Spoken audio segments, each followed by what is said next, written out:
sur radioinfocité.com. C'est le moment du journal du soir.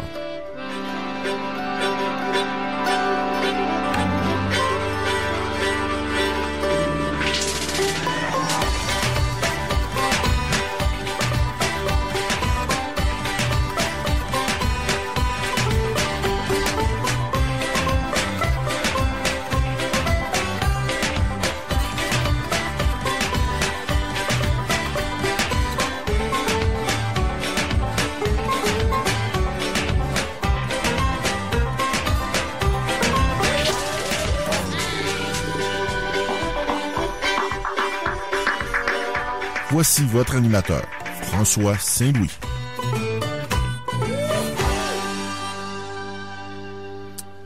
Eh bien, bonsoir, mesdames et messieurs. Bienvenue à cette édition du Journal du Soir en ce 21 décembre 2017. Eh bien, ce soir, la fin de semaine approche et puis, tout ça va commencer donc demain, donc c'est une grande fin de semaine. Ça va être la grande fin de semaine de Noël. Eh oui, on y est arrivé, on y est. Et puis, je pense qu'on va la tourtière, le ragoût de pâte de cochon, les dindes, etc., les petits cornichons. Eh ben, on y est. Mais on n'y est pas encore. Et ce matin, on entend encore parler de Yves Franqueur.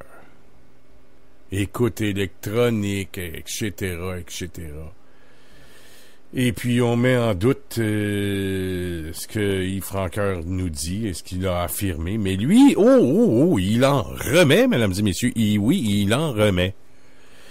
Et il confirme et il réitère ce qu'il a déjà affirmé. Même si il est critiqué par, disons, certains de ses pairs et des ministres, députés, etc. Mais le président de la Fraternité des policiers de Montréal, il s'en fout et il en remet, il confirme tout ça, puis non seulement il confirme, mais il dit que ses sources sont très fiables. Et en plus de ça, certaines de ses sources ne se connaissent même pas et affirment les mêmes choses. C'est assez intéressant. Donc, ce soir, à 22h, Claude Veilleux va venir nous commenter tout ça. Et j'ai quelques questions à poser à ce vieux Claude, ce vieux chum sur Option nationale et le Parti indépendantiste. Donc, on va parler de tout ça avec Claude. Mon vieux comparse depuis le début de radioinfocité.com. Mais avant tout ça, on va se mettre dans le bain. Et c'est assez rare que je le fais, mais là, je suis obligé de le faire. C'est d'écouter deux entrevues de Bernard Drinville d'aujourd'hui qu'il a accordé à une dame qui s'appelle Madeleine Gioch, qui est présidente du bureau des enquêtes indépendantes. Et tout de suite après, un ancien inspecteur du SPVM qui a réagi à l'affaire Franqueur, Guy Ryan. Deux entrevues fort intéressantes et je trouve que Bernard Drinville ne va pas jusqu'au bout, mais quand même, il a tenté certaines questions et c'est intéressant. Pourquoi est-ce qu'il ne va pas jusqu'au bout? C'est probablement à cause des locataires du mille de la Gauchetière, de la commune. On a déjà parlé ici sur Radio Infocité des locataires du mille de la commune. On a fait presque une émission complète en compagnie de Max Bradette. Là-dessus. Juste seulement sur les locataires. On les a énumérés presque un à un, mais je vais y revenir. On va y revenir un petit peu plus tard, là, les locataires du mille de la commune. C'est peut-être pour ça que... Puis ceux qui se demandent, là, encore, puis ils n'ont pas écouté l'émission à l'époque, le mille de la commune, c'est là où se sont déroulés des cocktails de financement du Parti libéral du Québec et aussi de la CAQ. Faut pas l'oublier. Donc, écoutons ça tout de suite parce que Claude va être là à 10h. 22h plutôt, puis donc c'est la même chose, mais pour ceux qui sont outre-mer, là, peut-être important de le dire. On y va tout de suite. On va commencer par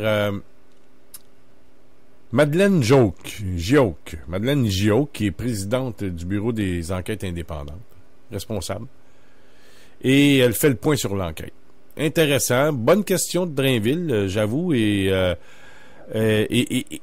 portez attention, mesdames et messieurs, sur... c'est arrivé à quelques reprises durant cette entrevue, les moments de silence.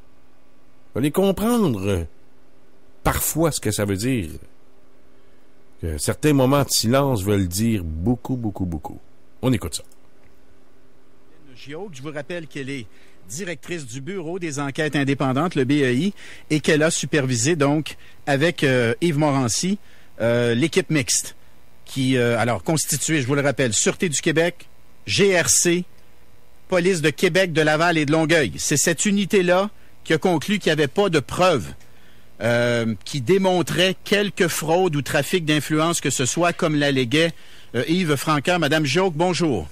Bonjour, M. Drainville. Première réaction d'abord aux propos tenus par Yves Francaire ce matin. Écoutez, j'ai entendu les propos de M. Francaire.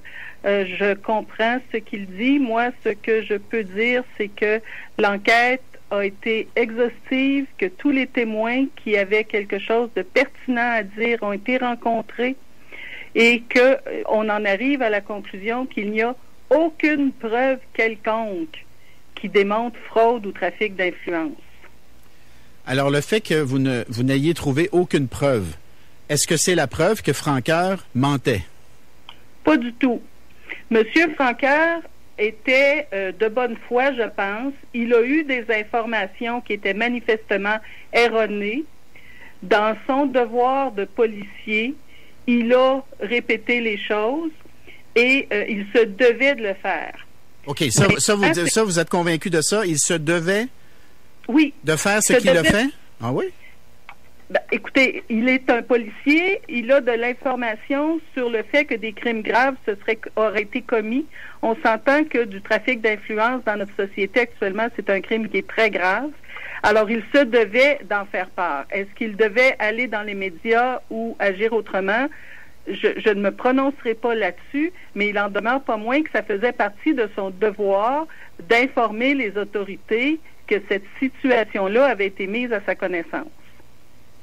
Alors, les gens qui nous écoutent, Mme Gioque, et qui se disent, c'est pas parce que l'unité d'enquête, l'unité mixte, n'a pas trouvé de preuves que ce que disait Francaire était pas vrai.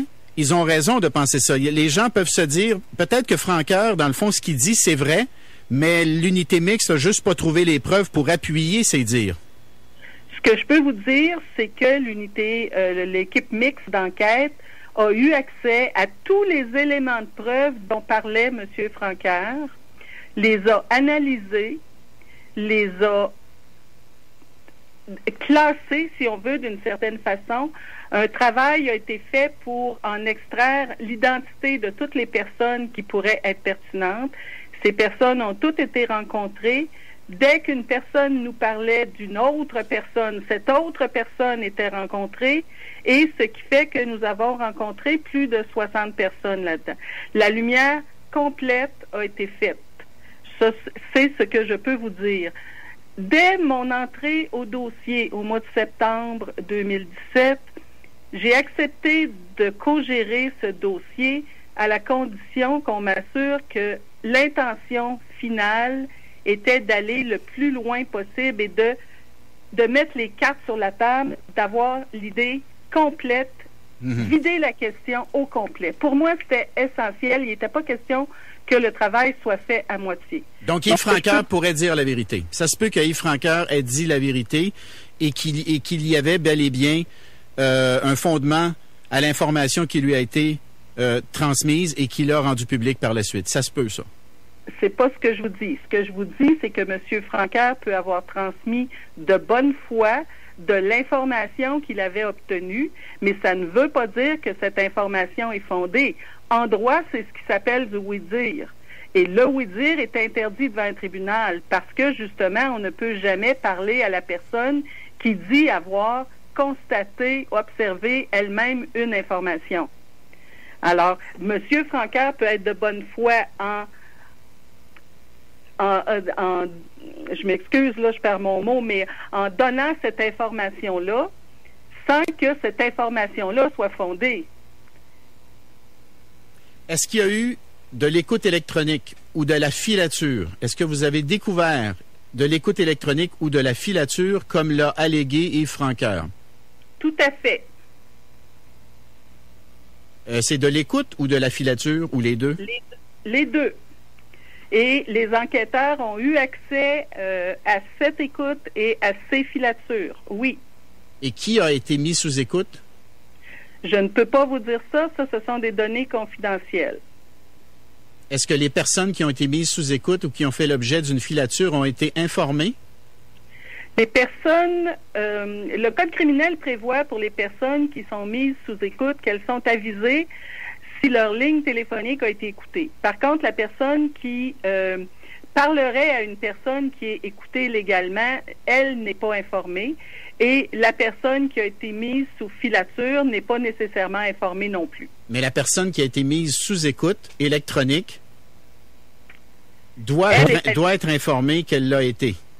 Effectivement. Après coup, si je ne m'abuse, dans les 60 jours qui suivent. Exact? C'est 90 jours. 90 jours. Mais c'est exact, oui. Si pour une raison particulière, il est essentiel d'étendre cette durée de 90 jours, ça peut être plus long quand même, là. Mais il faut demander une autorisation judiciaire pour repousser cette échéance. Okay. Moi, Jean-Marc Fournier m'a dit qu'il n'a jamais été informé d'avoir été mis sous écoute électronique. Et il l'a déclaré publiquement et il me donne la permission de le réitérer en ce moment-là, comme je le fais. Il dit qu'il n'a jamais été informé d'avoir été mis sous écoute électronique. Écoutez, je peux pas commenter ça, là. Je ne peux pas. Si M. Fournier vous dit qu'il n'a jamais été avisé, c'est certainement parce qu'il n'a jamais été placé sous écoute. Et vous ne pouvez pas nous dévoiler qui a été placé sous écoute? Non, ce sont des données confidentielles qui sont dans un affidavit, une autorisation d'écoute, et tous ces documents-là, en fonction du Code criminel, ce sont des documents qui sont confidentiels. OK, mais comment ça... Alors, il y en avait combien de personnes qui avaient été mises sous écoute? Dans l'enquête que vous avez menée, vous en avez découvert combien? Je peux pas vous dire ça, j'ai pas cette donnée-là précise. Mais on parle de plusieurs personnes qui ont été mises sous écoute électronique. Il y avait plusieurs personnes. Et comment savez-vous que ces personnes-là ont été mises sous écoute électronique en lien avec les allégations des Francoeur?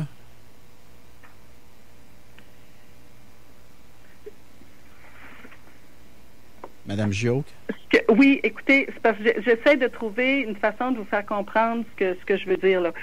C'est que si vous êtes en train d'essayer de me faire dire qu'il y a eu une écoute électronique qui a été demandée pour étudier un possible fraude ou trafic d'influence à un moment donné, je peux pas vous dire ça. Ce que je peux vous dire, et M. Francoeur disait que c'était dans des dossiers où les policiers obtenaient cette information-là en cours de dossier. C'est pas nécessairement un dossier qui est en fraude ou trafic d'influence. Alors, je peux pas vous dire précisément de quoi il en était question, là. Par contre, ce que je peux vous dire, c'est que dans tous les éléments de preuve dont l'équipe mixte a eu connaissance, a pu analyser, il n'y avait aucune preuve qui démontrait quelque fraude ou trafic d'influence que ce soit. Très bien, mais pour que vous nous parliez d'écoute électronique et de filature, il faut que ce soit en lien avec les déclarations de Yves Francoeur et notamment des événements qui seraient survenus là, sur la rue de la Commune, là. Je suis d'accord avec vous là-dessus, c'est évident. Mais ce que je veux vous dire, c'est que c'était pas nécessairement à la base une autorisation d'écoute obtenue pour un dossier qui était en fraude ou trafic d'influence. C'était sur d'autres accusations criminelles et dans ce cadre-là, M. Francoeur a eu des informations, celles qu'il vous a transmises. OK. Oui, mais Mme Gioque, êtes-vous en train de nous dire que Francoeur, ce qu'il a dit, dans le fond, c'était vrai, mais qu'il n'y avait pas de preuves de fraude ou de trafic d'influence, mais que par ailleurs, quand il parle de filature, d'écoute électronique, qui aurait visé, par exemple, des élus libéraux, que c'était vrai ou que c'était possiblement vrai ce qu'il disait, mais c'était juste pas en lien avec une affaire de fraude ou de trafic d'influence, mais avec d'autres crimes? Non, pas du tout. Je vous dis pas ça du tout. Je vous dis pas ça du tout. Je vous dis que M. Francaire a eu de l'information qu'il a crue et qu'il a répété dans ses propos. Non, ça, on comprend ça, là. Mais c'est ça. C'est la seule chose que je vous dis. Je ne vous dis pas qu'il y a eu de l'écoute électronique ou une enquête sur des élus. Loin de moi, je ne vous dis pas ça. Alors, qui était... Si c'est pas des... Donc, vous nous dites, il y a eu écoute électronique, il y a eu filature, mais ça ne visait pas des élus libéraux. Il y a toujours de l'écoute électronique dans les corps de police qui sont autorisés à faire de l'écoute électronique. Dans le cadre d'une de ces enquêtes, effectivement, comme l'a dit M. Francaire et comme l'a admis M. Fournier, il y a des gens qui se sont présentés à des endroits qui étaient sous surveillance. Ça, c'est admis, là. C'est admis par tout le monde. À partir de ce moment-là, c'est les inférences qui sont tirées de ces situations qui sont publiques maintenant qui sont incorrectes. Madame Gioc, pouvez-vous être un peu plus claire? Écoutez, je ne comprends pas ce que vous ne comprenez pas, M. Drainville. Je suis désolée. Madame Gioc, vous nous dites qu'il y a eu de l'écoute électronique. Vous nous dites qu'il y a eu de la filature. Je vous demande, est-ce que la filature et l'écoute électronique en question visaient des élus libéraux, comme l'a allégué Yves Francaire? Et là, vous nous dites, écoutez, dans toutes les enquêtes, il y a de la filature, il y a de l'écoute électronique, mais vous ne répondez pas à ma question. Ma question, c'est, est-ce que vous avez découvert qu'il y avait eu de l'écoute électronique et de la filature sur des élus du Parti libéral? Est-ce que vous avez découvert ça, oui ou non? Il y a des élus du Parti libéral, M. Fournier, pour ne pas le nommer, qui a été vu lors d'une filature dans un dossier qui n'était pas un dossier qui visait des élus. Bon, ça, c'est beaucoup plus clair. Est-ce que M. Fournier est le seul élu libéral à avoir été vu dans une filature? Je ne répondrai pas à cette question-là. Et pourquoi vous répondez pour M. Fournier, vous ne répondez pas pour d'autres? Parce que l'information est déjà publique. Et pour ce qui est de l'écoute électronique, est-ce que M. Fournier a été mis sous écoute aussi? Si M. Fournier vous dit ne pas avoir été avisé qu'il avait été mis sous écoute, c'est qu'il ne l'a pas été. Est-ce que M. Raymond Bachand a été mis sous écoute? Je vous fais la même réponse. Est-ce qu'il a été, est-ce qu'il a fait l'objet d'une filature? Je ne peux pas commenter ça. Est-ce qu'il a été capté en train d'être filé? Est-ce que vous avez des images ou des preuves qu'il a fait l'objet d'une filature, M. Bachand? Je ne commenterai pas ça. Vous entrez dans les éléments de l'enquête et je ne suis pas là pour vous donner les éléments de l'enquête. Vous savez, M. Drainville, une enquête, ça ne se fait pas sur la place publique. Les gens ont le droit, surtout quand ils n'ont rien à se reprocher, ont le droit de ne pas se voir éclabousser dans les médias. Vous avez raison. Monsieur Claude Béchard, parce qu'on a appris finalement que Raymond Bachand n'était absolument pas sur la rue de la Commune, là. Ce qui avait été allégué dans le témoignage écrit de M. Francaire, c'est la deuxième personne dans les faits, c'était plutôt Claude Béchard. Est-ce que Claude Béchard a fait l'objet d'une filature? De la même manière que M. Fournier. OK, Claude Béchard a fait l'objet d'une filature. Non, c'est pas ça que je vous dis. Pas plus que M. Fournier. Vous m'avez dit que M. Fournier avait fait l'objet d'une filature. Là. Vous m'avez dit... Je vous ai dit que M. Fournier a été vu lors d'une filature. Je ne vous ai pas dit que M. Fournier a fait l'objet d'une filature. Très bien. Alors, je reprends ma question. Est-ce que M. Béchard a été vu lors d'une filature? Non. Contrairement à M. Fournier qui, lui, l'a été. À ma connaissance, oui. Pourquoi vous dites à ma connaissance? Vous l'avez vu dans le cadre de votre enquête? Vous étiez très affirmative il y a un instant, là. Tout à fait. Alors, c'est quoi la suite des choses, Mme Gioque? Là, vous avez M. Francoeur qui maintient ses dires. Est-ce qu'il y aura un complément d'enquête? Est-ce que dans votre esprit, tout est terminé, puis on tourne la page? Ou est-ce que vous êtes... est-ce que l'unité qui a été créée, d'ailleurs, pour faire enquête, est-ce qu'elle existe toujours? Non, elle est dissoute. Pour nous, et je peux vous dire que tous les gens qui ont travaillé sur l'enquête en arrivent à la même conclusion que moi.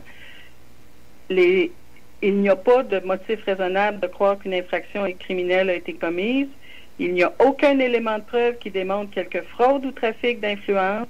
Le dossier est terminé et pour nous, l'enquête est terminée. On ne va pas plus loin. Et si jamais de nouveaux faits émergeaient, faisaient surface, il sera toujours possible pour vous de recréer cette unité? Je ne vois pas comment ça peut être possible. Moi, ce que je vous disais au tout début, là, c'est que j'ai exigé qu'on fasse le tour de la question, que tous les témoins soient rencontrés, que tous les éléments de preuve qui sont entre les mains des policiers soient analysés, soient considérés. Et c'est là qu'on en est actuellement.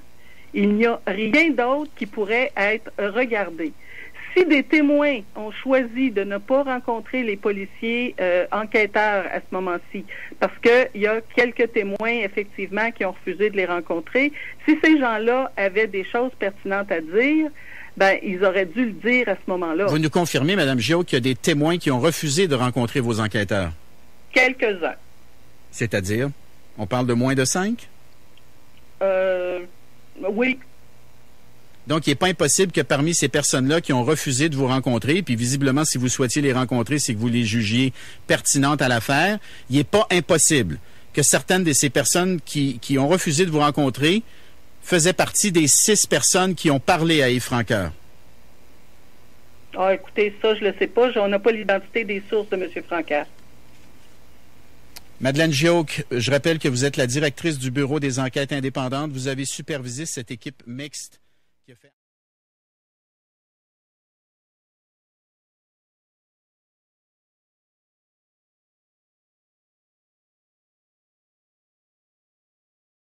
Monsieur Yves Morancy, pardonnez-moi. Je vous remercie pour l'entrevue et je vous souhaite un joyeux Noël puis une bonne année. Merci à vous aussi. Donc, première entrevue de Bernard Drainville en compagnie de Madeleine Gioque. Madeleine Gioque qui est passé assez impressionnant de procureur.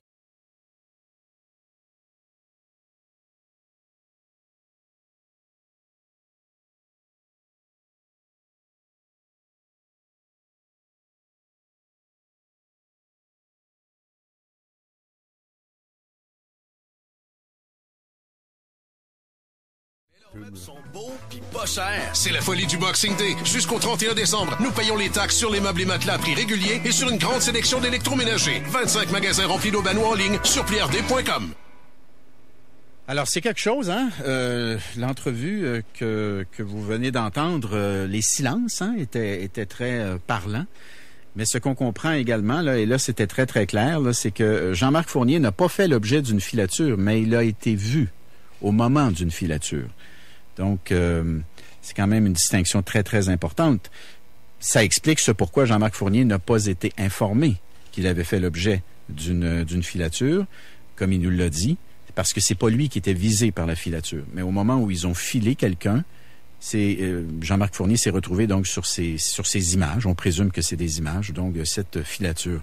Pour faire un petit peu là, commencer à décanter un petit peu ce qu'on vient d'entendre, on va aller rejoindre Guy Ryan, qui est un retraité du SPVM. Il a été inspecteur au crime majeur. Bonjour, Monsieur Ryan.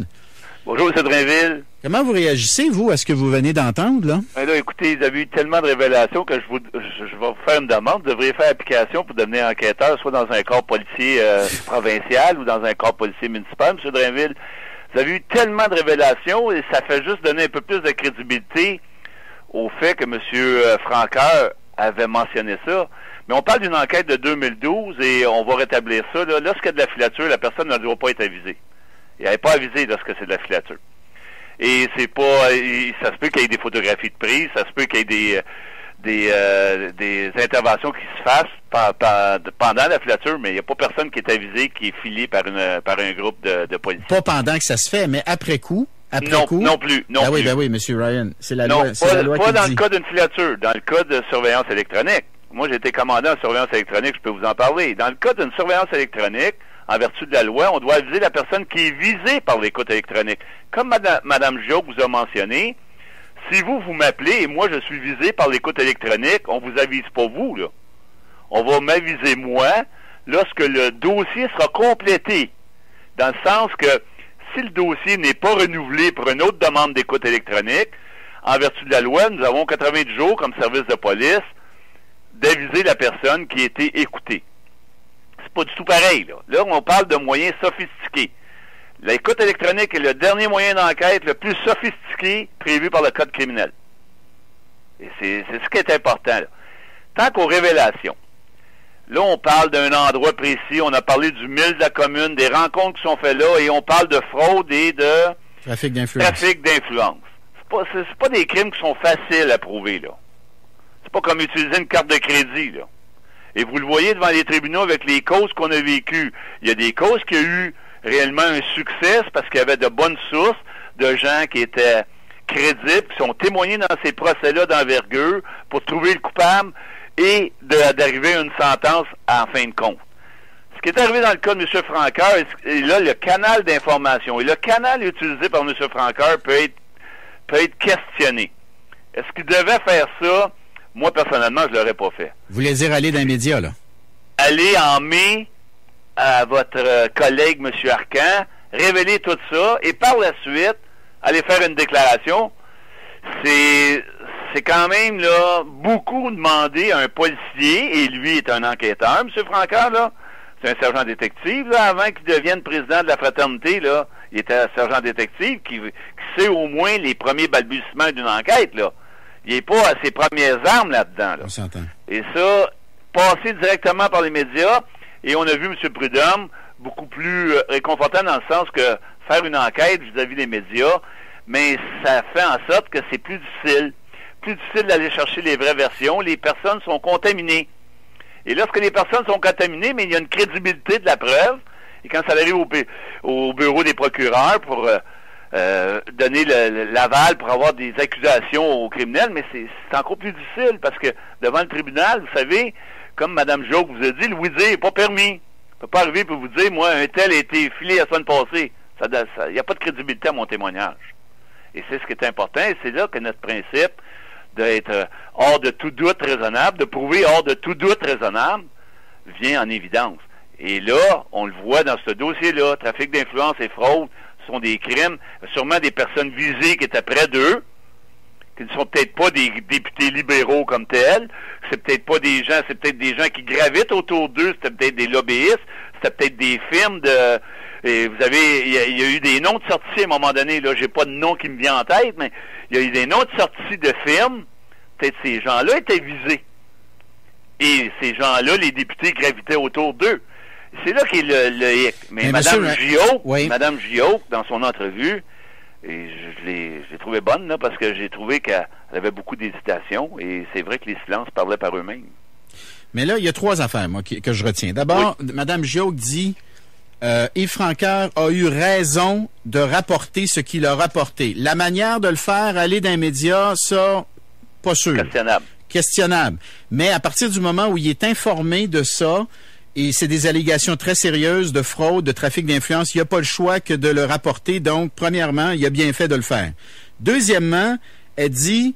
Mais surtout, là, mais on va tout de suite mettre fin à ça, dans le sens que, pas mettre fin à vos revendications, là, dans le sens de vos questionnements. Mais M. Francoeur, là, il a mentionné aussi à M. Arcan en avril, et moi, j'étais très étonné, qu'il y avait eu de la filature et de l'écoute. Ce sont des moyens d'enquête sophistiqués. Mais je sais ça. C'est pas comme quelqu'un qui s'en va porter plainte au poste de police, qui s'est fait voler de quoi dans son hangar en arrière de chez lui, là. Oui, mais c'est là que ça devient spécial, là. Je sais, mais moi, là... Continuez, je vous écoute. Je continue. Alors, donc, il y a eu raison, dit-elle. Sur la manière, on repassera, mais sur le fond, il y avait raison. Deuxièmement, Francoeur dit, on a de la filature, je le cite, là, dans l'entrevue qu'il a donnée à Paul Arcan au mois de mai, on a de la filature, on a de l'écoute électronique. il y a tout un dossier pour procéder. Fin de citation.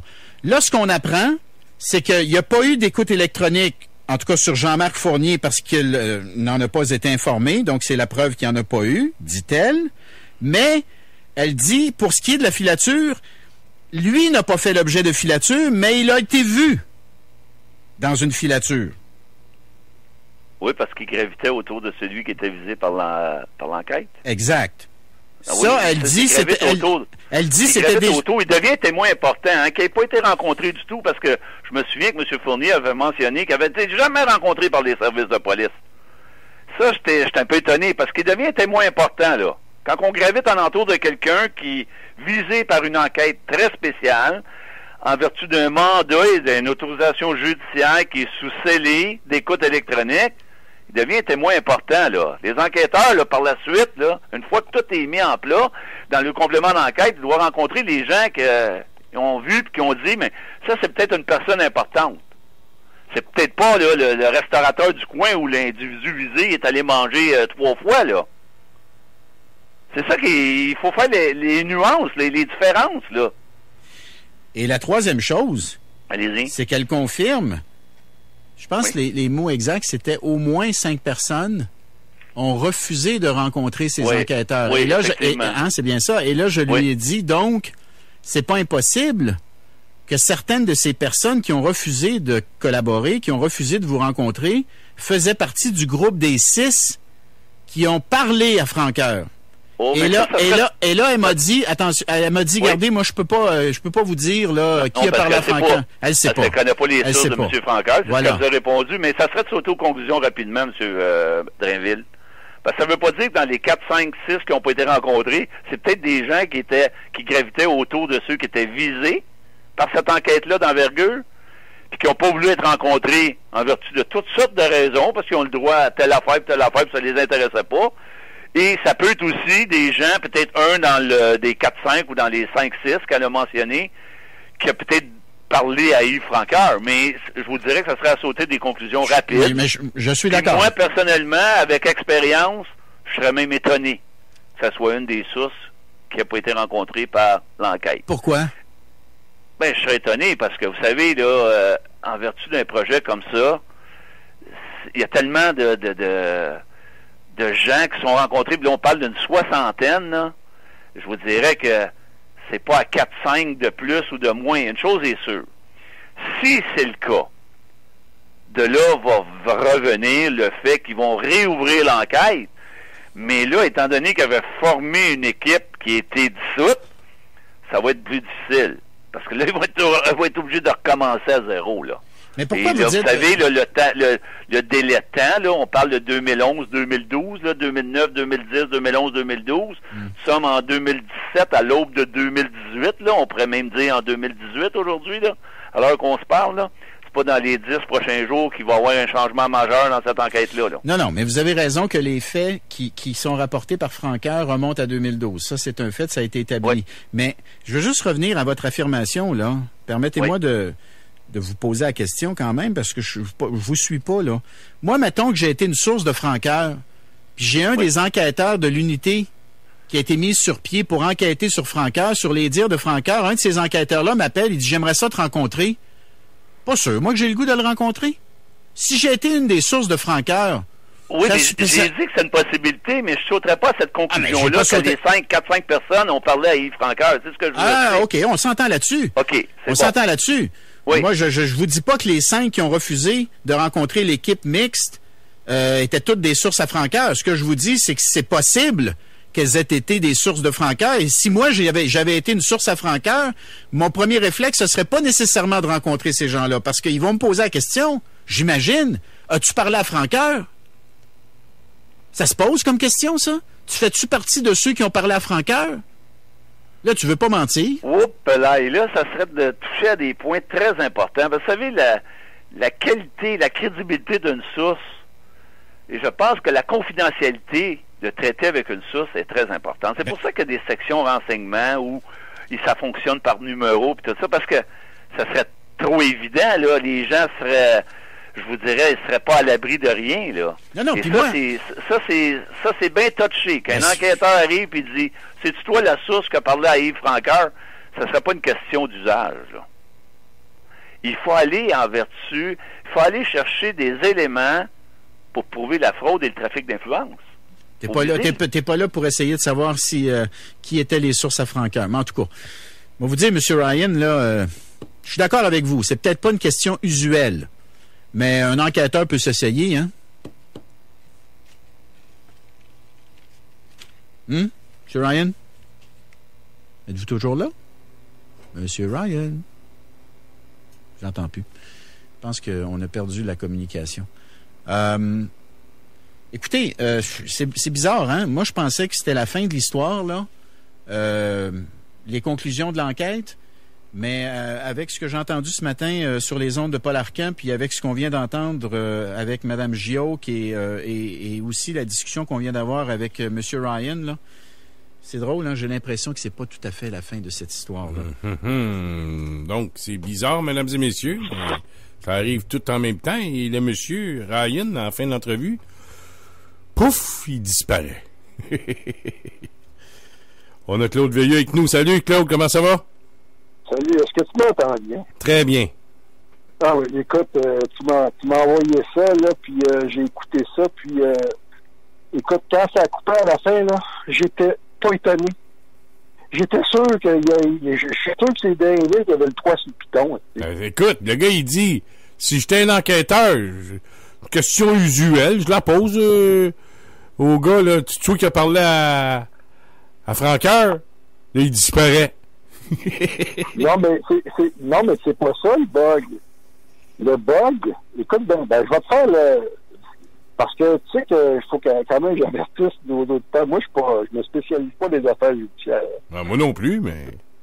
Mais non, je veux dire, toi, t'en parles souvent, Steve Fortin en a parlé souvent, Max Bradet en parle souvent. Moi, j'essaie d'éviter ça, mais je connais quand même, je connais pas les tenants et aboutissants de chacun des dossiers, tout ça, mais je connais le patron général, d'accord?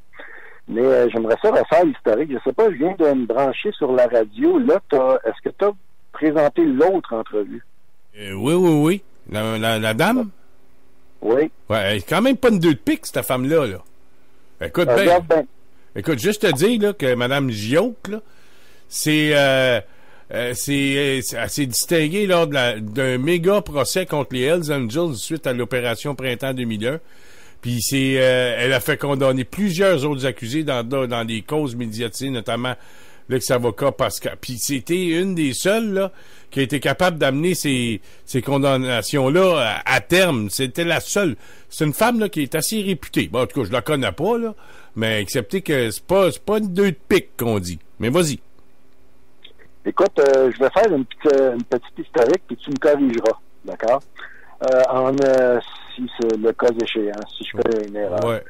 En avril 2017, c'est là que Francoeur était sorti avec son histoire. Là. Puis il avait nommé, je sais pas si tu te souviens, Bachan, au lieu de Béchard. On a appris plus tard qu'il s'était trompé. C'était Béchard et Fournier. À l'effet que des policiers lui avaient dit qu'on avait stoppé les enquêtes les concernant. Est-ce que je résume bien l'affaire? C'était ça, là, en 2017, le Francoeur? Oui. Bon. Maintenant, hier, ça tombe par hasard que j'écoute Drainville, que je prends Drainville, c'est pas quelqu'un que j'apprécie particulièrement comme beaucoup qui sont journalistes qui sont dans les médias, là. Je ne déteste pas plus qu'un autre, mais moi, je n'aime pas Drainville.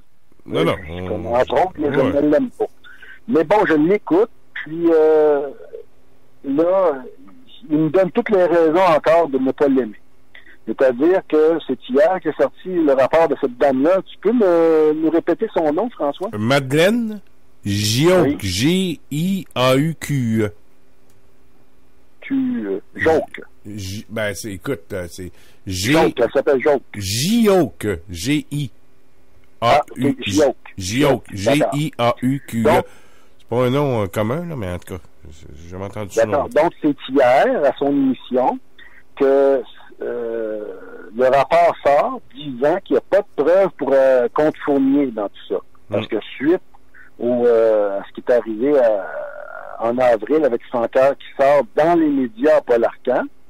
Mais là, hier, lui, à Drainville, ce qu'il fait, c'est qu'il demande des excuses à Francoeur. Et là, je suis tombé en bas de ma chaise. J'ai dit, tabarnouche. Voilà un policier qui nous avertit, qui nous avise qu'il y a des sources qui enquêtaient sur Fournier et que les enquêtes ont été stoppées. Puis là, moi, je me dis, hier, là, attention, c'est hier, je me dis ça, je me dis, au lieu de poser les bonnes questions, puis d'être quelqu'un, si vraiment, là, Drainville, c'est pas un corrompu, puis c'est quelqu'un vraiment qui aime pas le fricotage des politiciens avec les mafieux, ben là, il va poser les bonnes questions, puis il va agir comme un bon journaliste médiatique pour mettre de la pression, sans accuser Fournier ou les autres, mais en mettant de la pression pour que le peuple, les auditeurs, on mette de la pression sur le politique pour qu'il n'arrête pas des enquêtes. Donc, c'est ce que je me dis quand j'entends ça hier. Hier, quand j'entends Drainville appeler à Francoeur de s'excuser parce qu'il aurait sali la réputation de quelqu'un, je me dis, soit il est mono ou il fait partie de la clique, soit Drainville connaît rien dans tout ça, ou bien il en sait pas mal puis il protège tout le monde. C'est ça que je me dis hier. Ouais. Là, aujourd'hui, je suis tranquille chez moi et qui m'envoie les 2 entrevues d'aujourd'hui. La première, celle avec cette Mme Gioque-là, et là, je l'écoute. Donc, je me dis, c'est l'entrevue. J'écoute l'entrevue avec la responsable du bureau d'enquête indépendant, cette Mme Gioque. Puis là, j'entends Drainville qui cherche à savoir qui seraient les informateurs de Francoeur. Puis là, je me dis, on s'en colline-tu des informateurs de Francoeur? J'ai dit, est-ce que Drainville va faire à peu près comme n'importe quel clin qui est dans patente, genre Jean Lapierre, là, qui était jusqu'au cou dans cette petite mafia-là? Fait que là, je me dis, est-ce qu'il fait du copiage de Jean Lapierre pour garder sa job ou vraiment, il est vraiment dedans, dans la petite clique, puis il cherche à protéger ses jobs? C'est ce que je me dis, là, en toute honnêteté, là. Puis là, tout le long, une fois qu'il a appris, là, parce que là, il a gosse, là. Là, il essaie de faire sortir les verres du nez pour qu'elle lui dise, là, si vraiment, là, qui sont les informateurs, puis est-ce que bon, t'as entendu l'entrevue, les auditeurs l'ont entendu l'entrevue.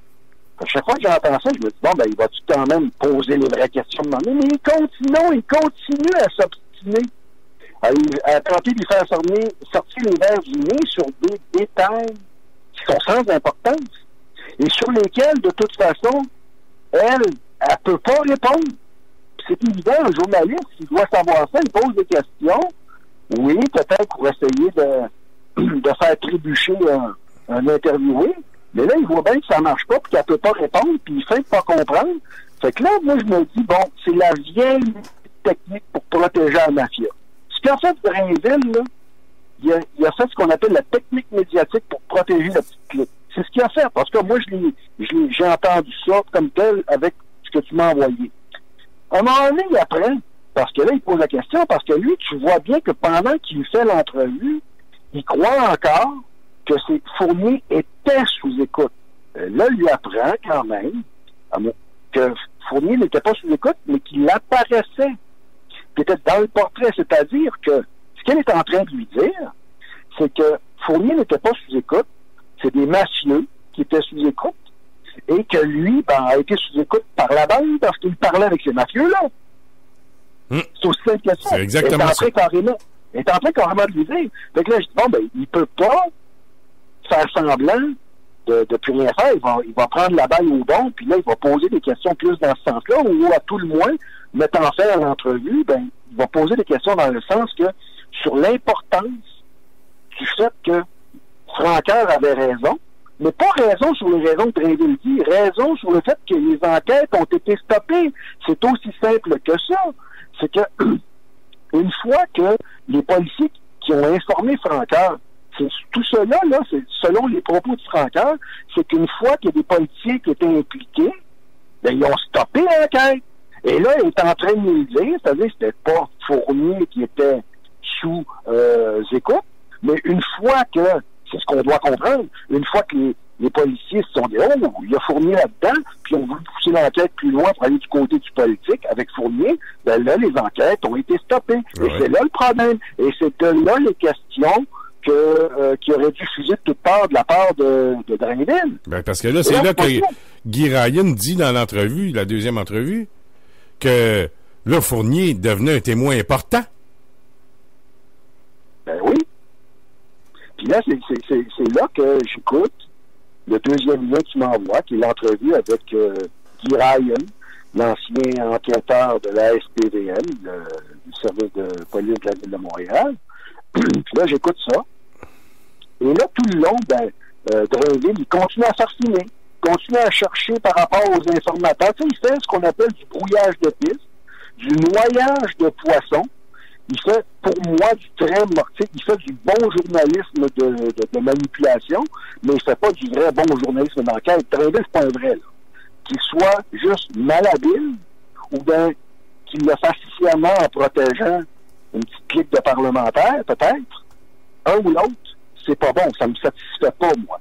Donc, là, à la toute fin, pour ceux qui ont vraiment écouté l'entrevue avec Guy Ryan, à la toute fin, c'est là que tu as bien noté, François, qui dit que c'est pas pertinent de poser des questions si jamais ces gens-là qui n'auraient pas voulu se présenter à l'enquête du BEI étaient des informateurs de Francœur, n'auraient pas voulu se présenter pour aller témoigner parce qu'ils se seraient fait poser la question. Tu vois que Drainville, s'ils avaient été les informateurs de Francœur, donc lui, Drainville insiste sur le fait que si j'étais à leur place, j'irais pas parce que je me serais posé la question si j'étais si je suis un informateur de Francœur. Et encore là, Drainville fait exprès pour passer à côté.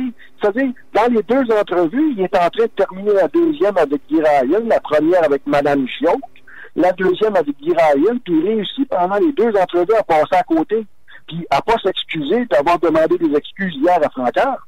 Parce que tout ce qu'on a, quand on connaît un peu la chose, on entend l'entrevue de Gioque, on entend l'entrevue de Ryan, puis on dit ça confirme les propos de Francœur que finalement, c'est l'enquête qui a été bloquée à partir du moment où il y avait des politiciens impliqués. C'est ça les questions qui devaient être posées. Et là, Drainville est en train de mettre fin à sa deuxième entrevue en ne posant pas là ou les bonnes questions. Mais là, à la toute fin, comme tu l'as noté, Ryan dit, de toute façon, ces questions-là sont pas pertinentes. Ce qu'il faut faire, c'est, finalement, ces gens-là doivent faire l'enquête sur le trafic d'influence. Et là, bang! Il n'est plus un monde. Quelle coïncidence! Bizarre. Puis quand on sait... Oui, vas-y.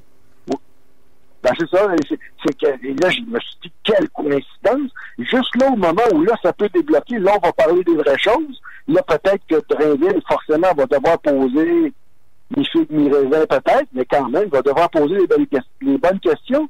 Estimation, on perd le contact avec Ryan. Écoute, je sais même pas si Lapierre aurait fait ça. Puis lui-même qui était impliqué avec ces mafieux-là. Écoute, Drainville, là, il est plus que décevant. D'autant plus que si on regarde tout ça, que cette enquête-là date de 2012, c'est ce que j'ai bien compris. Oui. Et quand on regarde, en 2013, les occupants du mille de la commune, oui. Même lieu où on a tenu des cocktails du Parti libéral du Québec et un aussi de la CAQ, eh bien, il n'est pas surprenant qu'il y ait de la filature dans cet édifice. Vito Rizzuto a cédé 5 appartements à une entreprise propriété de sa conjointe. Toutes sortes de monde de même, là. Des mafieux, etc., des motards, il y a même une pièce, il n'y avait même pas un meuble dedans, c'était pour faire du crack. Toutes sortes d'affaires de même, dans ce building-là. Et il est évident qu'il pourrait y avoir de la filature là-dedans. Mais comment ça se fait? Puis j'ai comme l'impression, puis moi je suis pas un spécialiste là-dedans, là. Tantôt tu me disais, Claude, que je m'intéressais à la chose. Oui, je m'intéressais un peu, mais c'est Max Bradette puis Steve Fortin sont bien mieux que moi là-dedans. Mais si les libéraux tiennent leur cocktail de financement dans dans cet édifice où le clan Rizzuto puis toute la mafia est là-dedans, dans ce building-là, ben c'est un peu normal qu'il y ait de la filature. Puis lui, il est pris dans cette filature-là, Fournier, puis là, au niveau de Raymond, mais Claude Béchard, on pas l'air trop à le nier non plus. Mais il reste une chose, c'est que ce matin, Yves Francoeur en a remis, puis il en remet, puis lui, il s'excuse pas, puis de la merde, il en remet. Puis c'est de maudit bon augure avant les fêtes, là, parce que j'ai un commentaire. Oui. Et le danger dans tout ça, le danger, c'est pas... le danger, c'est de se faire noyer le poisson. C'est-à-dire qu'on va aller dans les détails de qui seraient les informateurs. Écoute, Drainville, là, ils viennent me prouver aujourd'hui que c'est un pas bon. Il me l'a prouvé hors de tout. Moi, je le sais depuis longtemps. Je n'aime pas ce personnage-là. Je n'aime pas ces journalistes-là qui ont investi le PQ puis tout le kit. Je ne les aime pas. Ouais. Ils sont pas de notre gang. Ben, donc, là, il me l'a prouvé. Il me l'a prouvé. Il peut pas être... Parce que il y a toujours... Moi, mon mentor me dit, il y a toujours... T'as deux choix quand des gens agissent mal comme ça. Soit ils sont épais, ou bien ils font partie de la gagnée. Oui. Donc là, avec Drainville, vous posez cette question-là. Il y a juste une alternative. Ouais. Soit il est épais, ou soit il fait partie de la gagnée. Moi, je pense que c'est la deuxième partie, parce que, tu sais, écoute, on a parlé il y a à peu près 2-3... Non, peut-être un mois et demi, avec Max Bradette, on les a tous nommés, presque tous nommés les locataires du mine de la commune. On parle des locataires en 2013, puis l'enquête, ça veut dire, si t'étais locataire, ou quand tu dis locataire, là, c'est propriétaire de condos, c'était une belle place, tu sais. Et des gros condos de luxe, là, puis il y en a, bon. Et ça veut dire, si t'étais locataire en 2013, c'est que l'enquête s'est faite en 2012, ça veut dire que t'étais là avant 2013, là. En tout cas, il y a des bonnes chances.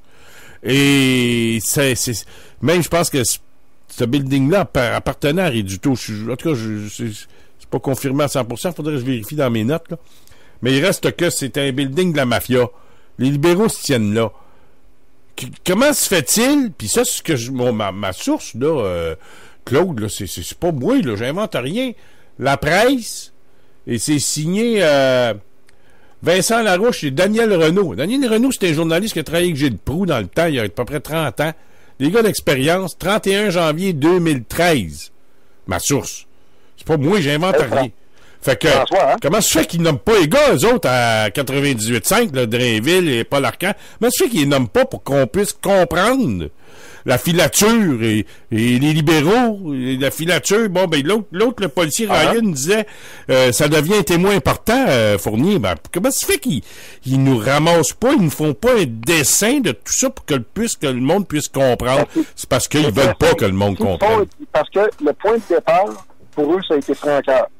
C'est toujours, le patron, il est partout pareil. Hein. C'est pas rien qu'au Québec que ça marche comme ça. Ça marche partout dans le monde, ça marche de la même manière. C'est-à-dire que mettons là, on va faire une grille de 1 à 10. Si on veut que les gens comprennent, il faut commencer par expliquer les fondations de quelque chose, puis se rendre à 10. On commence, il me semble que toi, t'es prof. 2, 3, 4, puis on se rend à 10. Oui. Maintenant, ce qui est en train de faire Drainville, c'est la technique de partir à 9. C'est-à-dire au numéro 9, là. Alors, il parle de Francoeur. C'est pas de Francoeur, comme tu l'as dit, il devrait partir de ce que sont les locataires de ce mine de la commune-là. Ah oui. Mais s'il le faisait, il serait comme forcé dans une méthodologie logique de poser les bonnes questions. S'il l'avait fait auparavant, avec les autres aussi, ben, il n'aurait pas pu continuer à essayer de noyer le poisson en partant de Francoeur. Finalement, quand tu écoutes, moi j'invite les auditeurs là, à aller voir puis à aller entendre ce que disait Drainville hier. Hier, il était dans un mode accusatoire. Il demandait à Francoeur de s'excuser, puis là, il jouait du violon pour nous faire broyer sur Fournier. Écoute, je déteste Drainville. Faut vraiment, pour comprendre le personnage, puis comprendre aussi que je vais te poser la question, je pense que tu vas avoir la réponse. Est-ce que tu es tanné du congédiement de Dutrisac? Ça arrive-tu bien? Oui. Ben oui, parce que regarde... m'a t'en nommé, moi. Là. Joseph Ducarme, le cofondateur des 67, redoutable gang de rue d'allégeance bleue, aura occupé 2 condos au milieu de la commune. Joseph était très proche de l'entrepreneur Antonio Maggi, dont il assurait la protection. Normand Casper Ouimet, l'un des membres des Hells, moi t'en nommer d'autres, moi. Lamartine Sévère-Paul, assassiné en août dernier, ce vétéran des gangs de rue, pouvait traiter d'égal à égal avec la mafia ou les motards, était soupçonné d'extorsion, proxénétisme, trafic de drogue. Paul Sévère-Couture, criblé de dettes pourchassé par le fils, vétéran de gangs de rue haïtien et récemment dû délaisser son appartement, accusé de proxénétisme. Giovanni Soma, tu t'en nommé là-dedans, là, putain, ça commence. Vito Rizzuto et sa famille, en 2009, alors que Rizzuto était devenu détenu aux États-Unis, le journal Les Affaires a révélé que le promoteur du projet, Thierry Pomeranz, avait cédé 5 appartements additionnels à une entreprise propriété de la conjointe, de la fille et des 2 fils de Rizzuto. Tout ça, là, c'est des locataires du mille de la commune. Là, si on commence l'entrevue avec ça, là, on parle du mille de la commune, mais on dit jamais qui sont les locataires. L'enquête est en 2012, le locataire, c'est en 2013, l'article que je te nomme, là. Fait que là, je te le dis, si on insistait là-dessus, si Drainville et les autres, là, insistaient là-dessus. Jamais ils parlent de ça. Dans une vraie méthodologie, ils seraient pas amenés à être, parce qu'ils seraient pas amenés à accuser Francœur comme Drainville l'a fait hier. Là, si tu écoutais Drainville hier, là, c'était Francœur, c'était lui, là, le pestiféré. C'était lui, le coléreux, là. Donc, pour moi, c'est juste ça, là. Juste, plus qu'aujourd'hui, faut écouter Drainville hier ou faire confiance. Oui. Ben, je vais essayer d'écouter ça. Ça, c'est la preuve. C'est la preuve que Drainville, c'est un crotté. Ouais, écoute. OK, parfait. Ça, c'est une de tes dernières paroles de 2017 sur radioinfocité.com. Une de tes dernières affirmations, Drainville est un crotté. Un crotté? Non, mais écoute, là, c'est très simple, là. Faut revenir à ceci. Les propos de Francœur, c'est qu'une fois que des politiciens, il parlait de Fournier et de Béchard, étaient impliqués, les enquêtes ont été arrêtées. Oui, c'est ça qu'il faut... Ils ont eu ordre d'arrêter les enquêtes. C'est à partir de ça qu'il faut partir. Oui. C'est à partir de ça qu'il faut tenir. Exactement. Et c'est exactement ce que Drainville ne fait pas. Lui, Drainville, il joue dans l'autre camp, là. Il joue dans le camp des mafieux, là, en faisant ça. C'est-à-dire, en faisant ça, en mettant le haro sur Francœur, il nous a prouvé hier que, franchement, il remplace très mal Dutrisac. Parce que si Dutrisac avait été là, moi, je n'idéalise pas Dutrisac. Mais forcément, il aurait fini par poser quel... Tu sais, il farcinait aussi Dutrisac. C'est pas Superman, là, Dutrisac, là. Je ne le mets pas sur un piédestal. Mais ça aurait été franchement mieux que Drainville. Drainville a vraiment fait la preuve qu'il remplace Lapierre dans le même rôle. Ouais. Dans le même ben, tout à fait. Même ajoute. Puis Drainville a été au PQ, ça n'y change rien. Ouais, il fait la même affaire que Lapierre là-dessus. Protéger la petite clé. Protéger les parlementaires parce que qui dit qu'il n'y avait pas des chums, que ce ne serait pas rendu jusqu'à ses chums. Donc, lui, Drainville, là, il a protégé les parlementaires. Puis quand je dis ses chums, ça peut être du monde de la CAQ, du Parti libéral. Peut-être que c'est-on peut-être aussi du PQ, on ne sait pas. Parce qu'il y en avait un ou deux là-dedans qui ont fréquenté et qui ont fricoté. Ça, je ne sais pas, je ne peux pas l'avancer. Je ne veux pas savoir, je ne peux pas vous dire exactement qui il protège, mais là, on en a une bonne preuve qui protège Fournier, donc qui protège, en gros, les parlementaires, parce qu'il faut partir de là. Je le répète, les propos de Francœur, c'est qu'à partir du moment où il y a des politiciens qui étaient impliqués dans les écoutes, dans les enquêtes ont été stoppées. C'est ça qu'il faut retenir. Exactement. Claude, je sais que tu es retenu ailleurs, mais j'aimerais t'entendre sur un autre sujet. On ne s'est pas parlé depuis ce temps-là, pas beaucoup en fait. Depuis qu'il y a eu un congrès Option nationale, puis là, il y a des membres qui ont quitté, puis il y en a qui sont allés, Sol Zanetti qui est parti à Québec solidaire. Comment est-ce que tu vois tout ça? Et 2, j'aimerais t'entendre, parce que là, il y a ceux qui ont quitté Option nationale, veulent s'en aller au Parti indépendantiste. Et Denis Monnière a déclaré quelque chose dans le Devoir, je sais pas si tu as vu cette semaine. Parce que là, il y a des gens qui disent peut pas aller au Parti indépendantiste, c'est un parti raciste, etc. Parce que Alexandre Cormier-Denis s'est présenté dans Gouin, puis il y a eu une affiche, là, tu te souviens de tout ça. Et là, premièrement, j'aimerais t'entendre sur ce qui s'est passé à Option nationale, parce que là, il n'y a plus de parti Option nationale. C'est terminé. Sol Zanetti, comment tu trouves cette je trouve pas ça logique, là, mais comment t'expliques la logique de Sol Zanetti pour s'en aller là, un parti si indépendantiste que ça? Je comprends pas. Premièrement, il est arrivé à Option nationale qui devait arriver dès le départ. Dès le départ, c'était foutu, cette histoire-là. Hein? Puis moi, j'en ai parlé souvent, John Martin au Sange. Il y en a qui ont dit, ouais, Claude Veilleux, il n'a pas l'air à aimer grand monde en politique. C'est vrai. Je trouve qu'ils sont pas là ils sont pas là pour les bonnes raisons. Puis quand ils vont dire, par exemple, moi je suis indépendantiste, ils poussent peut-être plus un agenda autre que celui de l'indépendance. Par exemple, Jean-Martin Haussan, ce qu'il pousse, lui, c'est la proportionnelle. Donc on l'a vu, là, c'est comment il a frayé donc dès le départ, là, avec QS, puis comment est-ce qu'il a contribué à faire en sorte que Gabriel Nadeau-Dubois se lance en politique. Ça, c'est pour Option nationale. La deuxième affaire pour Option nationale, c'est qu'il y a quand même des bons militants sincères et indépendantistes là-dedans, au départ. Ils ont fait, au niveau militant, des bons coups. Par exemple, organiser des soirées pour parler de l'indépendance, puis inviter Robert Laplante, ce qui était très bien. Mais le parti lui-même est devenu très rapidement référendiste. Donc, Option nationale, j'avais des amis qui y étaient, qui en sont sortis pour cette raison-là, et ça fait longtemps que c'est mort. Pour moi, c'est officiellement mort, parce que c'est un parti qui, dénonçant le PQ, n'arrivait pas avec les bonnes solutions, c'est-à-dire de ne pas être référendiste. Donc, c'était rendu des référendistes comme les autres. Ce parti-là était mort. Donc, il y a eu ce qu'on appelle... c'est une coquille vide. Hein? Fait que là, le parti là, a été poursuivi en cours. Il y a eu des voleurs de cartes de crédit là-dedans. C'était n'importe quoi. Mais vraiment n'importe quoi. Donc, Sol Zanetti s'est emparé de ça et on a bien vu que Sol Zanetti, c'est un gars de gauche.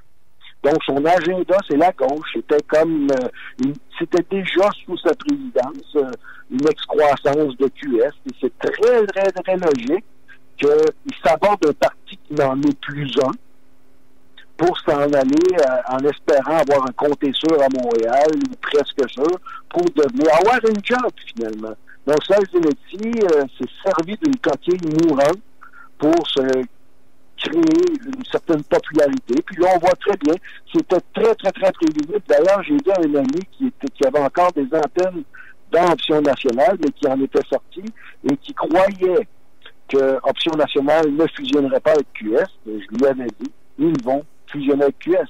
Je n'ai pas d'informations. Je suis à l'extérieur du parti à cette époque-là et je sais que ça va arriver. Donc, c'est simplement de regarder le réel, de regarder comment les gens se servent des réseaux sociaux, se servent des partis politiques comme celui-là pour se créer, pour eux, une notoriété. Et c'est exactement ce qui est arrivé. Mais là, tu as les purs et durs, entre guillemets, là, qui n'ont pas aimé se faire tasser. Ce qui s'est passé à Option nationale, c'est exactement, je l'ai expliqué à l'émission Les Chiens Fous, il y a 2 semaines, je crois, comment ça marche, c'est-à-dire que les militants de gauche, genre QS, ont investi les syndicats, ont investi, par exemple, les partis politiques, dont QS, c'est incroyable, et ils ont fait la même chose avec Option nationale. Ils ont pacté, finalement, à l'Assemblée. Ils sont allés chercher des gens qui, à la dernière minute, ont pris leur carte. C'était des gens très identifiés à QS, et ils ont fait ce qu'on appelle un putsch. Ils ont putché la gang là, qui se sont laissés, finalement, qui se sont fait voler leur parti. Donc, cette gang-là, Jocelyn Beaudoin et Denis Monnière, se sont fait voler leur parti, se retournent, là, s'en vont au Parti indépendantiste. Je pourrais t'en parler pour moi, mais je ne veux pas parler ni pour ni contre le Parti indépendantiste. La seule chose que je veux te dire, c'est que Denis Monnière, c'est un référendiste. Donc, il n'y a rien à faire avec ça. C'est un rêveur. Donc, moi, je les trouve plus sincères, mais je trouve qu'ils font quand même partie du problème. Tu avais deux gangs dans l'Option nationale. La gang de gauchistes, QF, puis la gang de supposément qui ont quitté le PQ parce qu'ils étaient trop mous sur l'indépendance et qui sont pas arrivés avec des propositions plus dures sur l'indépendance ou plus effectives sur l'indépendance. Ça, c'est ce que je pense d'OM. Mais bon, une fois qu'on en a parlé, c'est pas grand-chose d'OM, là. Ça n'a servi dans les dernières années qu'à faire la promotion de Saul Zanetti pour qu'il arrive ce qui vient d'arriver. C'est aussi simple que ça. C'est sûr. C'est comme quand tu formes une fausse coquille, un mouvement, mais juste pour faire ta promotion à toi. Ouais, ça, on voit ça partout, là. Mais il reste que... Je vais te faire un exemple. L'Observatoire là, des droits de l'homme à l'ONU, des fois, ça peut être une personne. L'Observatoire je sais pas comment ils l'appelaient, là, ceux qui nous ont envoyé toute la propagande contre Bachar al-Assad, là, puis tout ça, là, ben c'était un gars puis un sac. Donc, c'est souvent comme ça que ça marche. Donc, Option nationale est rendu un gars avec des militants qui sont des gens sincères, mais qui n'ont pas la solution, de toute façon, ceux qui sont sincères, et les autres, des petits gauchistes qui ont fait ce qu'ils devaient faire sans aller à QF. En tout cas, je peux te dire que j'ai dit à certaines personnes qu'il fallait que les gens qui ont quitté la salle au Congrès d'Option nationale aient quand même reste en réseau. Parce que l'année 2018 va nous indiquer beaucoup de choses. Qu'est-ce qui va arriver avec le PQ? Tout a déjà tiré la plug, comme on dit, je pense, c'est ce que je comprends. Et j'ai pas tiré la plug en termes de vote nécessairement. Non, mais... Je veux dire, en termes d'analyste, je vois pas beaucoup je sais que ça s'en va chez Liard, mais honnêtement, je peux pas aller ailleurs, là, tu sais, comme voteur. Oh, ouais. Non, mais... Lecteur, je peux pas aller ailleurs. Mais est-ce que tu penses toujours que le PQ sera pas capable de remonter dans les sondages? Faudrait vraiment que la CAQ fasse stupidité par-dessus stupidité. Même si moi, je crois pas à la CAQ. Là. Pour moi, là, c'est pas bon, la CAQ. Là. Mais ils ont quand même... L'erreur qu'ils peuvent faire, c'est de prêter serment au Canada encore dans je penserais pas qu'ils fassent la campagne électorale. Je penserais pas. Ça va empêcher peut-être le PQ de s'effondrer. Ouais, mais je penserais pas qu'ils fassent ça. Là. Ils sont pas cons à bout comme ça. Là. Et ils savent très bien que ils joueront pas cette carte-là. Puis Legault, il s'est tassé. Il a dit, je vais monter mon équipe. C'est un bon geste qu'il a fait. Mais ils savent qu'ils sont pas loin du pouvoir minoritaire, peut-être majoritaire. Majoritaire, c'est surprenant. Mais il reste une chose, ils vont y aller bien low profile, la CAQ, pour les 6-7 prochains mois. Là. Ils vont faire des présences à l'Assemblée nationale. On les verra pas trop avant la prochaine session. On va y voir un petit peu. Et peut-être une idée ou deux, puis ils vont surfer là-dessus jusqu'aux élections. Parce que il reste une session parlementaire, c'est terminé après, on est en campagne électorale. Donc, il faut qu'ils aillent chercher des candidats qui parlent pas trop, qui fassent du porte-à-porte, puis qui se ferment le trappe, puis laisser la place à Bonnardel, puis 3-4 qui sont assez fiables. Le reste, mais là, il va y avoir des journalistes qui vont partir après eux autres. Là. Hey Claude, faut que je te lise 2-3 commentaires avant que tu nous quittes. Mais reste une chose, c'est faut que juste pour terminer pour Option nationale, il faut que les bons militants qui sont là-dedans, qui ont quitté, mais il faut quand même qu'ils se trouvent une niche là pour pas les perdre de vue, qu'ils se perdent de vue, parce que après l'élection de 2018, il va se passer des choses, il va y avoir des choses qui vont se passer. C'est une année importante. Mais tu sais, François, ce qu'il faut faire, les indépendantistes, il faut juste rester cool, mais en même temps, commencer à penser à une chose. On a vidé le véhicule indépendantiste de tout nationalisme. D'accord? Donc, on peut pas être indépendantiste si on n'est pas nationaliste. Ceux qui vont dire le contraire, c'est des mange-marde. QS disent qu'ils veulent faire l'indépendance, ça, c'est de la merde. Ça là, c'est des gauchistes. D'accord? Eux, ce qu'ils veulent, c'est pousser leur agenda de gauche, changer la nature de l'homme, que l'homme devienne femme, que la femme devienne homme. C'est fini. Il existe encore des gens qui sont de gauche, comme des gens qui sont de droite, c'est correct, ça. Il n'y a pas de problème. Mais ces véhicules-là ont été dépouillés de tout le nationalisme. Donc, on parle du PQ, là. Le PQ, c'est dépouillé de nationalisme. tu disais qu'il y avait des récriminations contre la gang de Limonière et Jocelyn Baudouin qui s'en vont du côté du Parti indépendantiste parce qu'il est trop nationaliste. Hein? Voilà la preuve. Donc, nous, ce qu'il faut faire, c'est se retrouver entre nationalistes. C'est-à-dire que quelqu'un qui va te dire, par exemple, moi, je donne un conseil à nos auditeurs et à tout le monde qui sont indépendants, à tout le monde qui est indépendantiste. À partir du moment que quelqu'un te dit oui, je suis indépendantiste, puis que tu vois que sa priorité, là, c'est changer, c'est révolutionner l'homme, c'est révolutionner la société, oubliez ça, le projet, ce n'est pas un indépendantiste. Le lien que je vais te faire, c'est justement avec ce dont on vient de parler. Là. Par exemple, imagine-toi un parti nationaliste indépendantiste, quel chantage il pourrait faire avec toute cette gang de mafieux-là pour le fermer à gueule si on était, par exemple, on avait... Prends une supposition, on a un parti vraiment nationaliste qui est prêt à prendre le pouvoir, là, OK? Puis qui est haut dans les sondages. Puis qui va voir toute cette gang de mafieux-là, là, pour eux autres, puis qui les fait travailler pour eux autres, sinon ils les envoient tout en dedans.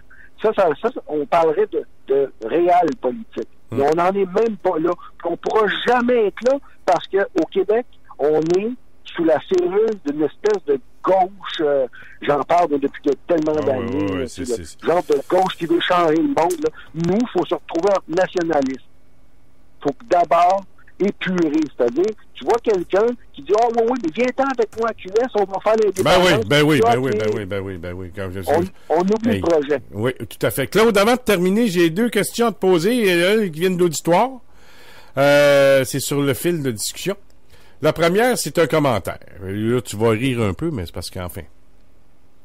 C'est Steve Martel qui nous écrit. Claude Veilleux, je suis plus capable de l'entendre. Là, j'y réponds pourquoi. Il est bon pourtant. Il me répond. Là, c'est là que tu vas rire un peu. Ses opinions influencent son jugement. T'as raison, c'est tellement drôle. J'espère que tes opinions influencent ton jugement. Ben ça veut dire que pour M. Martel, qui a tout à fait droit à son opinion. Ben, tout à fait. Bien entendu. Oui. Une opinion, bien entendu, si tu considères une opinion comme écoute, là, aujourd'hui, à 7h matin, je me sens de même, donc c'est mon opinion, je l'exprime. La seule chose que je vais demander à M. Martel, c'est simplement de voir si je suis conséquent dans mes opinions. Donc ça, c'est mon jugement. Puis s'il n'est pas d'accord avec, ben c'est bien normal. On est pour la liberté d'expression. Tout à fait. Moi, j'ai mon jugement, mes opinions. Oui, quand j'ai commencé Radio Infocité, mon cher Claude, je suis allé à la Bibliothèque nationale. Comment devenir un bon animateur de radio, puis j'ai pris quelques conseils là-dedans. Puis les gens qui nous critiquent, puis ils nous envoient promener, ils disent faites-vous-en pas pour ça, empêchez-vous pas de dormir. Claude, s'il te plaît, passe un beau Noël quand même. Là. Un autre commentaire. Et là, il y a des gens qui me disent, attends une minute, ce serait le temps de demander à Claude Veilleux s'il est un partisan de la meute maintenant. C'est le temps de lui demander, parce qu'il y a quelqu'un avant ça qui me dit Claude Veilleux est un chaud partisan de la meute, un mouvement hautement fédéraliste et anti-francophone. Es-tu partisan de la meute, Claude? En tout cas, si je suis partisan de la meute, il faudrait qu'on m'en avise. Ben moi, j'ai répondu. Il n'est pas partisan de la meute, je vais lui demander, vous allez voir. Je sais que Claude, es-tu partisan? Mais je vais te dire mon opinion sur la meute, par contre. Oui. Avec ce qu'on voit médiatiquement, tout ça, l'immigration, tout ça, tous les dossiers qui sont pas réglés par le politique, surtout dans un pays comme le Canada multiculturaliste, où on voit, par exemple, Justin Trudeau dire que ça va être une bonne affaire que les djihadistes reviennent, on va s'en servir pour faire de la déradicalisation. C'est tellement du grand n'importe quoi, ce pays-là, que ce serait pas normal que des mouvements comme ça apparaissent pas. Mais moi, je ne peux pas faire partie de la meute. Je ne peux pas m'associer. Je ne suis pas ce qu'on appelle juste le logo, là, la patte de loup, juste ça. Pour moi, c'est du paganisme. Moi, je suis plutôt un chrétien. Non pratiquant peut-être, mais je suis vraiment un catholique, un chrétien. Donc, pour moi, je peux pas m'associer à quelque chose. Tu sais, le loup, c'est la nature sauvage. C'est bien correct, ça va chercher le chasseur. Puis moi, je les aime, ce monde-là. Je les connais. J'ai des chums qui ont une casquette sur la tête, puis qui chassent, qui peuvent s'identifier à ce genre de truc-là. Mais moi, je suis pas un païen. Donc, je suis plutôt quelqu'un qui a des côtés, un côté très conservateur, nationaliste, même des bouts un peu libertariens, mais pas sur le libertarien style Québec. On pourrait en parler des heures de ça. Mais je ne peux pas faire partie de la meute parce que je vois très bien qu'il y a quelque chose d'assez négatif aussi là-dedans. Là.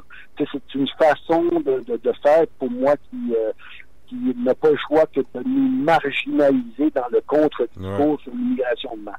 Et avec leur maudite feuille d'érable, ils se la fourront ce qu'ils veulent. Fait que moi, ce que je trouve bizarre par contre, c'est que la plupart des gens, je l'ai dit hier, qui vont à leur manif, il y a beaucoup de drapeaux du Québec puis de drapeaux des Patriotes. Ils récupèrent ces gens-là, la meute. Et c'est pour ça qu'on dit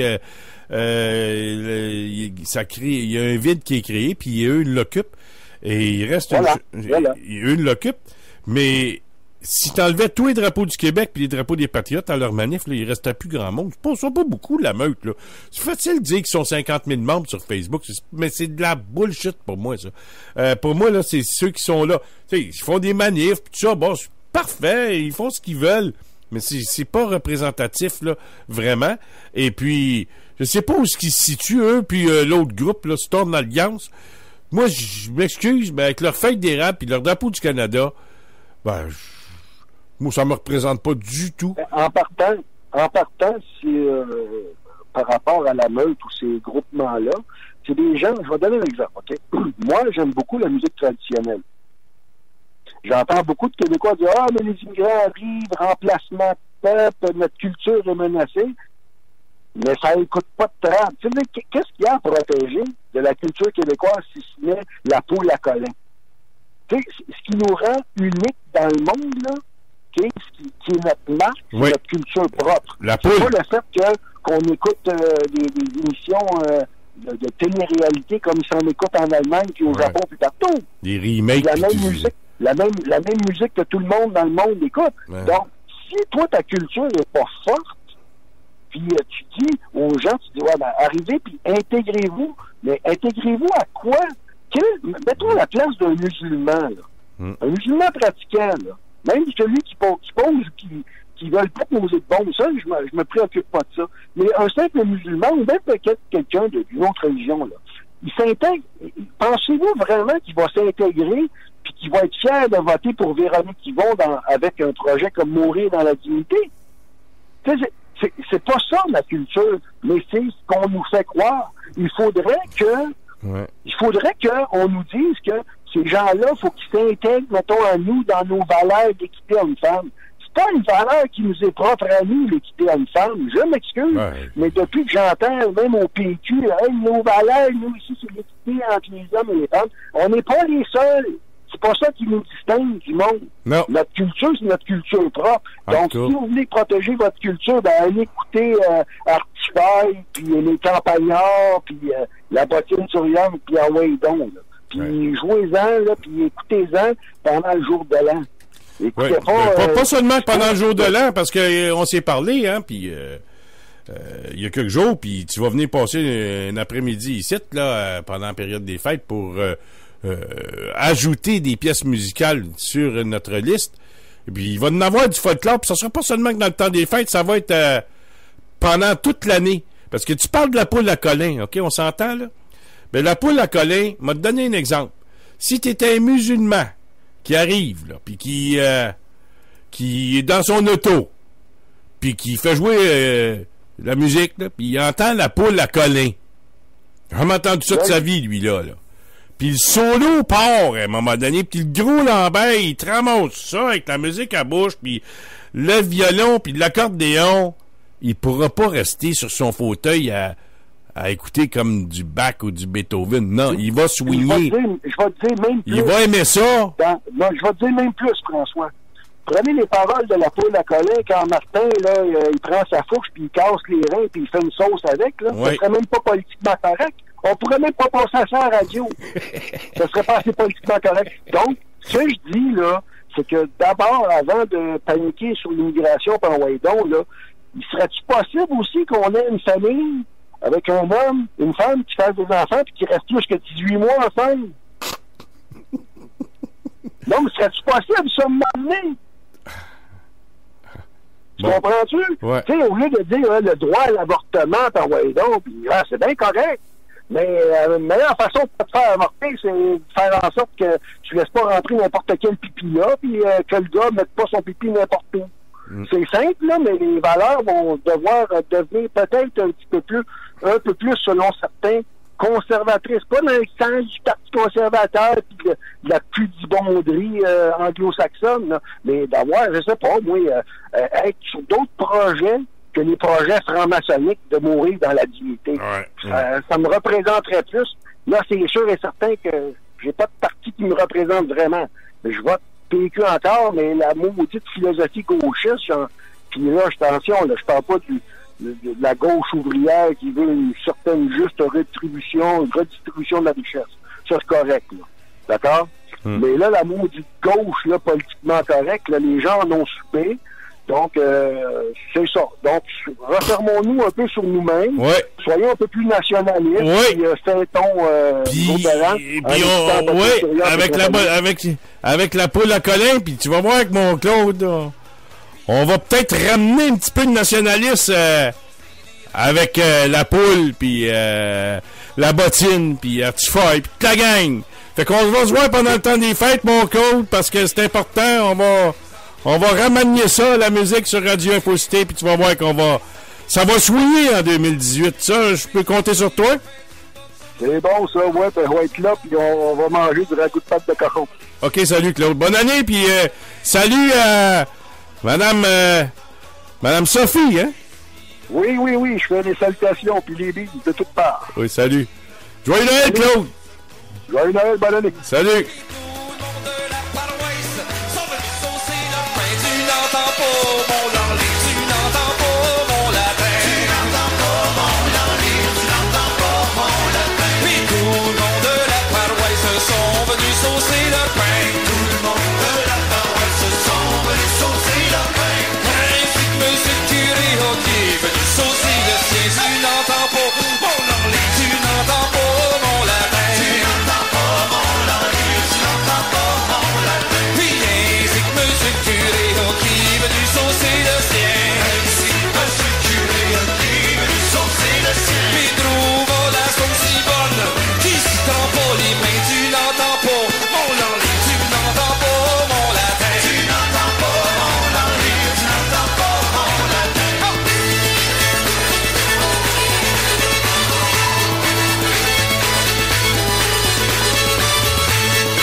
Version de la bottine souriante.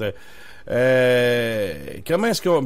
Jean-Pierre qui nous parle. Quelle belle fin d'émission. Comment ne pas être fier d'être Québécois avec une telle musique? Bonne nuit, M. Saint-Louis et M. Veilleux. Écoutez, Jean-Pierre, on fait du mieux qu'on peut, puis je pense que la musique traditionnelle au Québec, là, puis je vous invite là, à rester branché sur radioinfocité.com.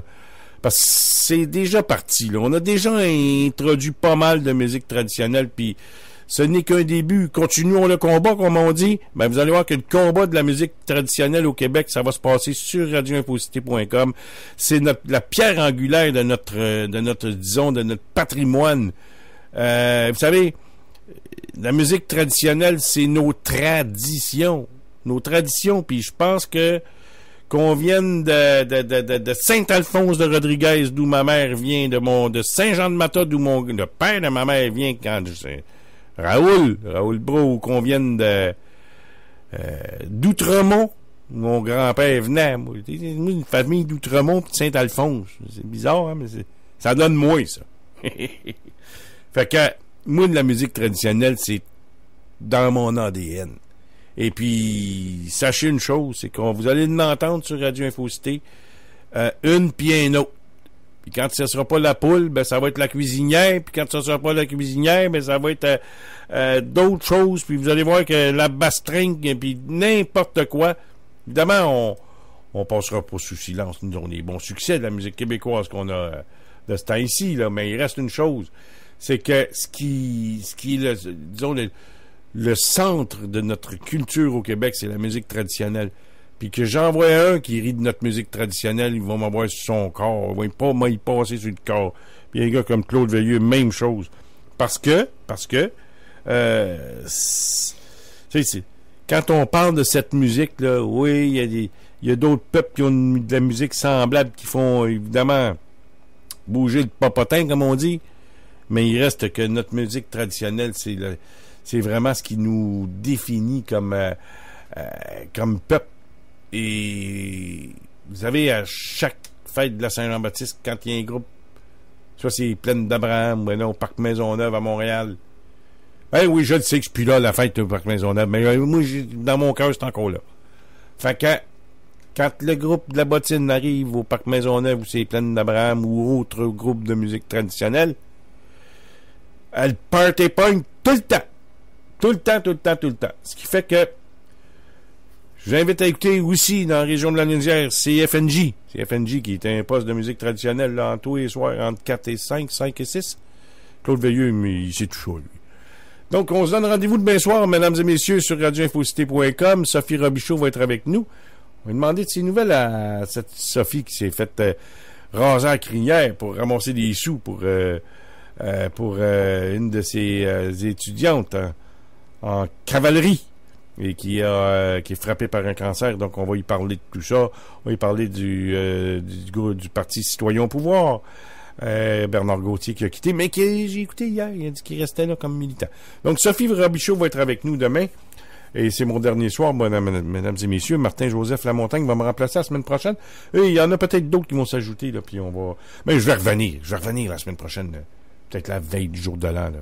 Ne serait-ce que pour vous souhaiter la bonne année 2018 et entendre peut-être quelques commentaires, là, des collaborateurs ou des gens qui voudraient me dire bonjour ou vous dire bonjour. Donc, vers le 30-31 décembre, là, je vais venir faire un tour, ne serait-ce que pour qu'on puisse jaser 1 heure ou 2 ensemble pour pas que je perde la main, en fait. Puis, en fait, il y a aussi que j'aime bien ça, vous jaser. Pourquoi pas? C'est toujours intéressant. Vous m'en faites, disons que vous me faites des commentaires, puis je pense qu'on s'apprécie mutuellement. Salut tout le monde, demain soir, 7h, pas 7h, 21h. 21h, n'oubliez pas, je pense que c'est des demandes spéciales, 19h, 19h30 en compagnie de Jean-Marc Drolet demain soir. 21h, je vais être là. Sophie Robichaud va être avec moi à partir de 21h15 jusqu'à 21h40. Ensuite de ça, probablement André Taillefer va être là. Martin Lamontagne, et en tout cas toute l'équipe. Là, on va être là. Demain soir, 21h. Tout ça sur radioinfocité.com.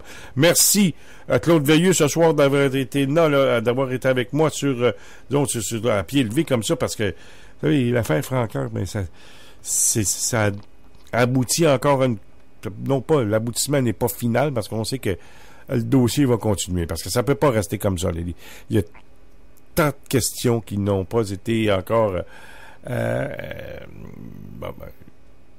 approfondies. Ça va être important, dès le retour des vacances, de reparler de tout ça, et de se reposer des questions, parce que c'est le centre de toute la corruption libérale, elle est là. OK, salut tout le monde, à demain. C'était le Journal du Soir sur radioinfocité.com avec François Saint-Louis.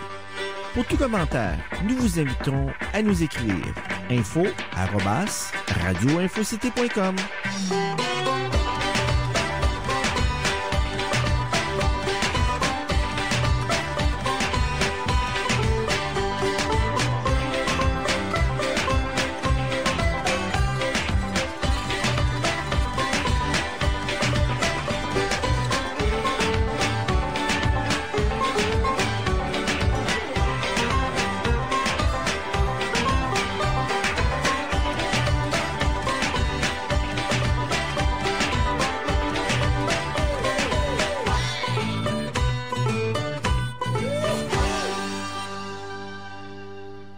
C'était le Journal du Soir sur radioinfocité.com avec François Saint-Louis.